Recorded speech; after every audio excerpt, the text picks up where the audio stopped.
Būvindustrijas lielā balva pat labāk būvindustrijā ir augstākais būvindustrijas nozares apbalvojums.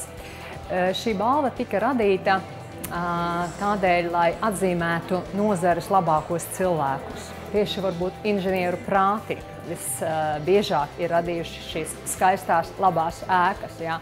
Un aiz katras ēkas stāv daudzu cilvēku darbs. Tādēļ arī nāca mums šī ideja, kā mēs varētu radīt patiešām kaut ko labu, kas arī tā kā pavilktu uz augšu, tā kā stimulētu šo nozari. Ja? Un mums vajag viņus parādīt, mums vajag viņiem pateikt paldies. Ja? Nu, šī balva man bija pirmkārt patīkams pārsteigums, un otrkārt viņa ļoti daudz ko nozīmē. Man ir vēl padomju laika gan ordeņi, gan medaļas, gan visādi godaraksti, un šodien neatkarīgās Latvijas laikā tas, es uzskatu, man ir vislielākais apbalvojums, un sevišķi, ka es saņēmu viņu no Latvijas valsts prezidenta rokām. Viennozīmīgi man bija liels prieks saņemt balvu no Ribīcka kunga. Enerģētikas fakultātes būvniecība, tas bija viens no maniem tādiem neaizmirstamākiem objektiem, kādā es esmu piedalījies. Man gribētos to varbūt uztvert kā mūsu kokrūpniecības nozares vietu būvindustrijā. Un it sevišķi varbūt pēdējā laikā, kad atkal tās iespējas paliek plašākas un aug cilvēku prasības pēc dzīves kvalitātes, pēc vides. Un tad koks var būt arī tāds, kur mēs varam tiešām dot savu pienesumu. Savukārt mēs kā pasūtītāji esam tiešām būvējuši, un arī pēdējā laikā viena no pēdējām rūpnīcām Rezeknē, arī diezgan viena no modernākām, jo tur ir izmantots arī Latvijā netradicionāls koku konstrukcijas. Tā kā es domāju, ka mēs cenšamies iet kopā ar visu būvindustriju tiešām, jā.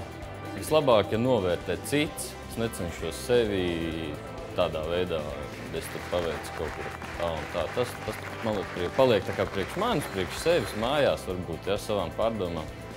Man tā kā pašam komfortablāk, ja kāds cits izsaka atzinību. Tas ir daudz patīkamāk, nekā mēģināt to kaut kā no sevis izteikt.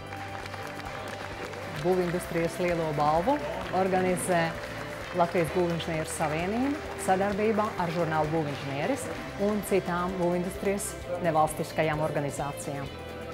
Balvas galvenās kategorijas ir divas. Pirmā ir mūža ieguldījums būvindustrijā, un otra ir gada inženieris arhitekts, kurā ietilpst arī gada jaunais inženieris arhitekts. Šogad žūrijā bija 39 cilvēki. Izvēlēties ir ļoti grūti. Tas pat ir gandrīz neiespējami, ja, jo cilvēki, kas tur tiek pieteikti, ir ļoti stipri cilvēki. Un patiesībā arī tie, kas paliek tā saucamajā pirmajā jau kārtā ārpus šī sešanieka vienā vai otrā kategorijā, ir patiesībā arī pelnījuši šo balvu. Ļoti daudz mēs runājam par būvinženieru kompetenci, viņu kvalifikāciju. Un pirmkārt, es uzskatu, ka jaunajiem jācenšas būt ļoti kompetentiem būvniecībā, jo būvniecība ir ļoti sarežģīts process, sākot ar projektēšanu, sagatavošanu, projektēšanu, pašu būvniecību, būs nodošana eksploatācija, pēc tam eksploatācijas jautājumu un tā tālāk. Un ja tu būsi, kā saka, mērķtiecīgs, tad var daudz sasniegt. To mēs redzējam šodien jauniem būvinženieriem, kur pasniedza balvas.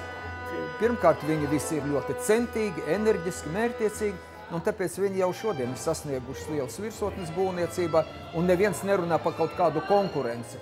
Tātad viņi ir pieprasīti, viņi vienkārši, kā saka, pasūtītāji un būvuzņēmēji, kas būvē, viņam skrien pakaļ. Liels jau prieks ir par to kopējo. Tajā laikā, kad mēs vēl betonējām, taisījām karkasu, bija prieks, tas likās ļoti iespaidīgi, kad šeit vēl nekā nebija ne fasādes, ne iekšdarbi.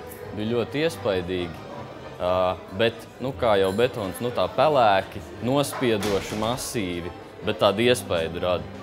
Tagad, kad tu ienāc šajās telpās, kad šeit ir gaisma, viņas ir apdarinātas, pabeigtas līdz pēdējiem, tad ir arī kaut kāds mājīgums un nomalīgums parādījies. Bet tas iespaidīgums un tas wow, tas ir palielinājies un saglabājies. šajā nozarē strādāt tā ir ļoti tāda sarežģīta, procesuāli un smaga lieta. Ja, tā kā visiem tiem, kuri tur darbojās, es pirmkārt gribu novēlēt stipru nervu sistēmu un svaigu prātu un darbu spēku. Balvas mērķis un misija ir pateikt paldies būvindustrijas nozares labākajiem cilvēkiem. Gan tiem, kuri ir veltījuši nozarei mūžu, gan tiem, kuri ikdienā nesautīgi strādā būvlaukumos, mācību iestādēs, laboratorijās, kuri būvē, kuri māca studentus, visiem tiem.